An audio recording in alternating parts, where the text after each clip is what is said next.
I'm here. So sorry I'm late. Thank you for waiting for me, and please don't start the lecture without me. Okay, so today we're going to talk about the second view of a psychoanalysis. And if you remember, the very first view was looking at the text itself. Remember this book, Flowers for Algernon? You have a shorter version of it in your literature books at home.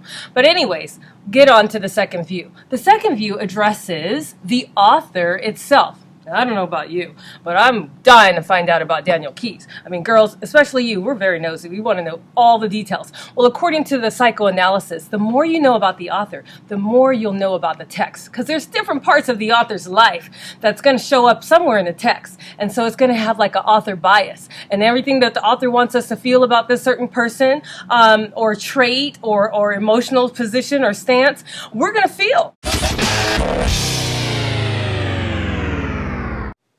Part of a psychoanalysis is taking a look at the author's personality. By knowing a little bit about the personality of the author, it can provide you with insight, help you to explain or interpret a literary piece of work. In this case, Daniel Keyes actually was a pre-med major, and this was something that his parents wanted him to do, and he wanted to be a writer. This drove a wedge between him and his parents, and he was always curious about what would it take? Is it possible to make someone smarter than they already are? So he became very curious about that. And in one of his university classes, his graduate classes, he actually had to dissect a mouse. And so in dissecting a mouse, this is where the seed was sort of planted. This happened in real life. Interestingly enough, even the name Algernon was a part of his real life, Daniel Keyes. And so this was a poet that he had read. Its name was Algernon was the first name, Swinburne was the second name. And it was a poet that he read in class, in one of his classes. And so he liked that name, Algernon. He thought it was rather unusual. So he decided to use that. It always stuck with him. So this is part of why you might see this in the text. Daniel Keyes actually wanted to study psychoanalysis for his grad school, and he did have two teachers that really influenced him. It was Newmar and Strauss, and those are the same characters that he introduced us to in the Flowers for Algernon.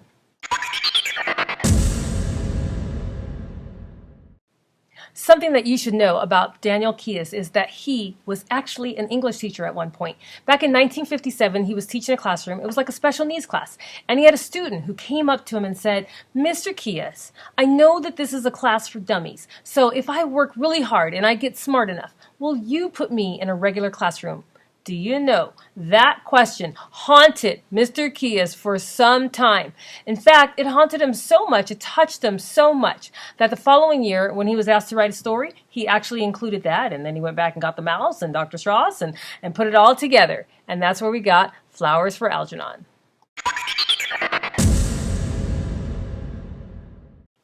From a psychoanalysis perspective, we begin to understand that the more we know about a particular author as a person, the closer we get to unraveling or uncovering the meaning of a text. And this, remember, is from a psychoanalysis. We don't do this necessarily in all the different types of theories.